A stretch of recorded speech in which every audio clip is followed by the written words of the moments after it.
Hi, Muslim moms. I'm Natasha. I'm a relationships coach. I help couples who might be facing emptiness or loneliness in their relationships to work on their subconscious limiting beliefs so that they're able to reach fulfillment, happiness, and beautiful, beautiful memories in their lives together. Today, I was given the topic of communication and how do we actually communicate with the other people around us. And it's an interesting topic because, according to research, a lot, but 70% to 90% of conflicts happen as a means of miscommunication. So when we see people fighting each other, when we see people breaking up, a lot of the time when we look into the root causes, we find that the messages that both sides are trying to convey to each other are different than the messages that both sides are receiving. It often isn't because of other issues. It sometimes is just that the messages have not been understood. So both of the sides are feeling like they're lost. Sometimes they're feeling empty. Sometimes they feel their partner just doesn't understand them, no matter what they do, right? Sometimes it's an issue of we're not able to persuade the other person because they don't see our side of the situation for some reason. And it often happens, especially when we're facing a lot of struggle in life by the world around us, by, for example, living with our in laws or having financial difficulty or anything like that. Communication does become a barrier because when you're not able to communicate with just even your partner, who's the one person you can trust through all this, then the world seems a little bit more harder, a little bit more rough, right? So it's a very, very important topic here that we're going to discuss today. Now, communication, what it means is how we're actually conveying a message and how we are actually receiving a message. So communication doesn't happen one way, it happens both ways. And it can happen in a variety of through a variety of different mediums. For example, one medium is our tongue. We use a verbal means of communication through words and through languages, right? Consider the five senses that you have. You have the sense of smell, you have the sense of taste, the sense of touch, the sense of sight, and the sense of hearing. All of those are used as means of communication. So let's start off with an exercise here. I want you to close your eyes and I want you to put both hands together and give yourself a big hug. All right? Just focus your attention and just feel the comfort of that hug. Think about how does that make you feel? Um, all right? How do you feel internally when you did that for yourself? And now think about, is there any experience associated with that hug that gave you that sense of comfort, that sense of security? Where did that um, message that this is something peaceful for me, where did that come from? All right, so think about it. A lot of you might remember your parents, right? The first people that hold us in that kind of position is our parents when we're born into this world, and they give us the message of comfort, they give us the message of love. So just think about it, that a lot of us have experienced the world like that. But consider the person in their early childhood that maybe did not receive that kind of comfort. Maybe consider the person who in their childhood may have received negative messages with the words, I love you. For example, somebody said, I love you to them and was hurting them. Consider how that affects that person throughout the rest of their life as they're going on and experiencing the world around them in different ways. Do you feel like those early experiences could create an issue with the relationships they're forming later on? That's one of the things that I've often experienced with clients, that the relationships that we build as we grow up as we grow older and throughout our later lifetimes are often reflecting the relationships we have in early childhood. So, this is one of the things that we need to pay attention to, that if we are often seeing the same patterns come up in our life again and again, sometimes what we see is the same relationship patterns, the same kind of people are appearing in our life again and again and again. It's like the same person with different names. Do you feel that happening in your life? And just think about it. Why is this? We a lot of the time say, oh my God, why is this happening with me only? Why do I have to experience all this pain, all this hardship in my life? Why does this keep happening? There's a lot of reasons why those things might be repeating themselves. And I'm not saying that we should blame ourselves for it, or we should blame our parents, or we should blame whatever caused that experience. But what I am saying is that sometimes those experiences need healing, and sometimes those experiences need to be worked on to be able to progress ahead in life. So consider how we are forming meaning with the words or with the world around us based on these experiences. So there was one girl, she was born and she was in her childhood loved a lot by her family and her loved ones. She was a firstborn child. Everyone called her Baji, and all the little kids listened to her. All the elders loved her, gave her confidence, and told her she can do anything she wants. Consider the experiences she has as she's growing up. Maybe she's confident in her life ahead. Maybe she's not too fond of listening to the word no, right?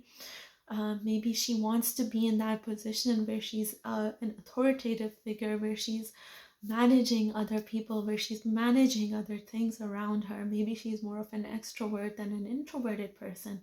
Now consider another girl who was born in a family while they were financially struggling.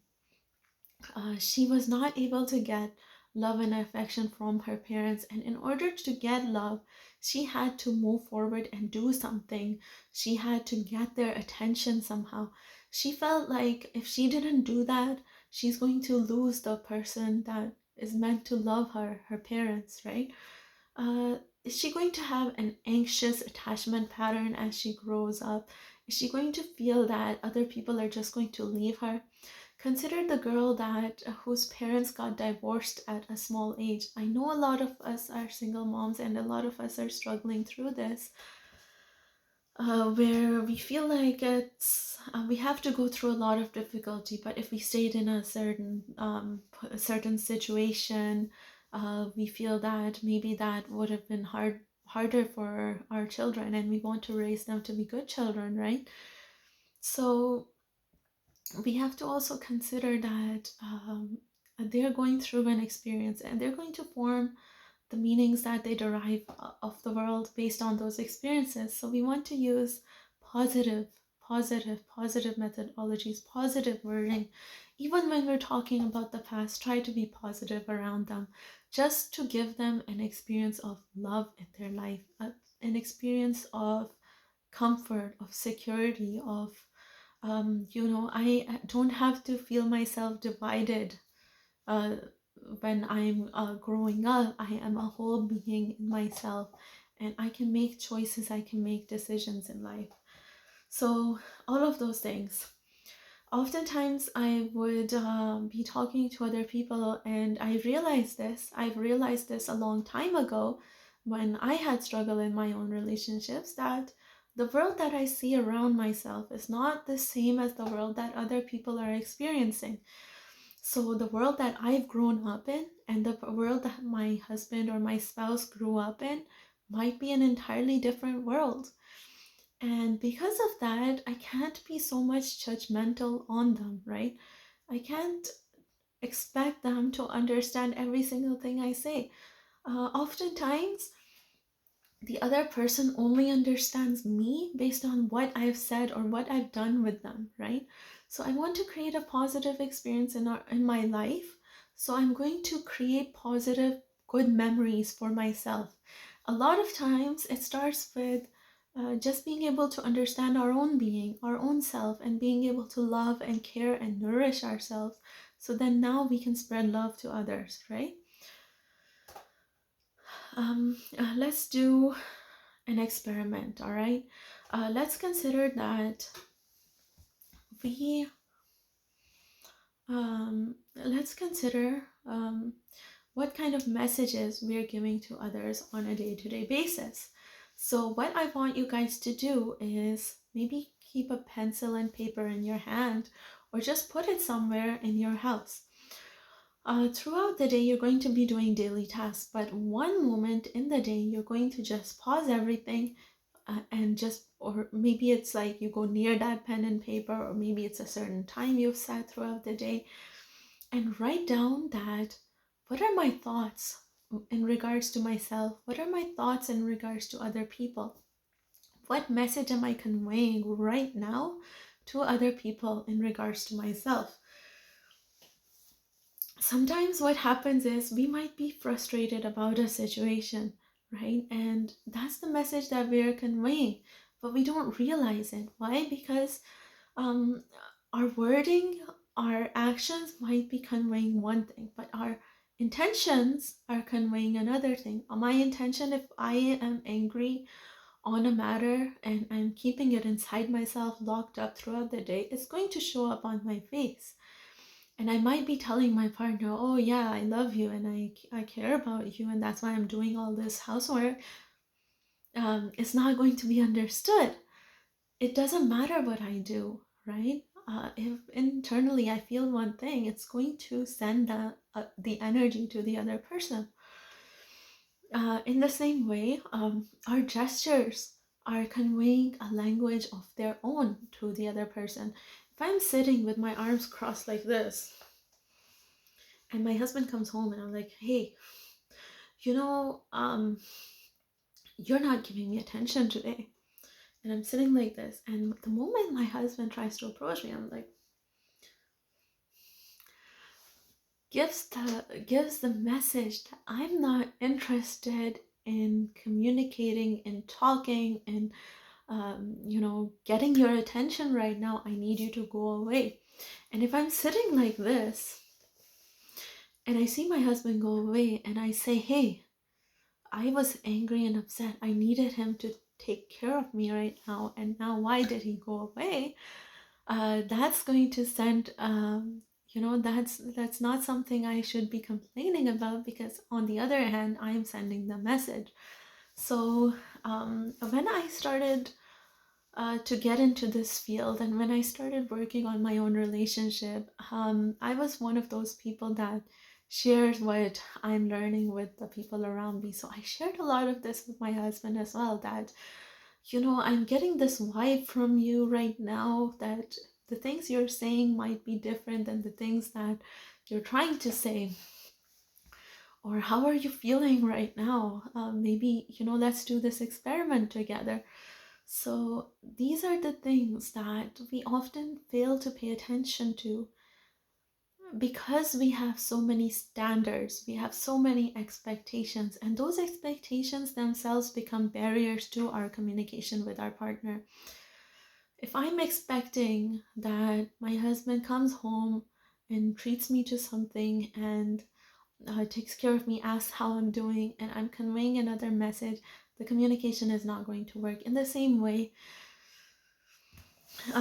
as I said, communication is both ways. On the one hand, you're sending the information, and on the other hand, you're receiving the information, right? So both partners, their energies, their communication, their way of speaking, the mediums they use are affecting the other partner. The words that they're using might be holding a different meaning for both of them. So it's very important to clarify what the term means. I've experienced that in my own life a lot of times, where my husband used word, for example, in a joking way, and it was used as a joke in his side of the family. And on my side of the family, I would take it offensively. I'm like, why is he using this word? And when we communicated it, I came to know the history and the experience shared behind that word. And And then we learn to work around that. A lot of the things that were used on my side of the family, or like on my end, were not understood by my husband initially, because maybe I had certain expectations, or maybe I had another way of discussing, right? And we had to work through it again just to be able to communicate. So please pay attention to how we're communicating on both ends of the spectrum, whether you're a mother communicating with your child, whether you're a wife communicating with your husband. I'm talking to you guys as Muslim moms, and that's why I'm sharing the experiences more from a feminist perspective. Like, what can I do right now in the relationship I'm in, rather than what can he do, what can she do, what can, you know, it starts with us. It starts with us. It starts with how we understand the world. It starts with how we experience the world. It starts with the intentions that we have for our life ahead, right? It starts with the goals we have for our life. All of these things influence the reality that we create around us. And that's what I'm here to help you guys with. That's my job. That's the work I do, right? Um, and I want you guys to always feel free to reach out to me if you have any questions or concerns in regards to this, right? And this is part of a greater series. We're just talking about communication right now. We'll be discussing a lot more issues coming up, and this is something special for you guys. I hope that you really enjoyed this video, and I hope that it makes a difference in your life. All of the information I've shared has made a beautiful difference in my life, and that's why I just want you to be able to experience it at least once in your life. All right, beautiful moms, have yourselves a great day.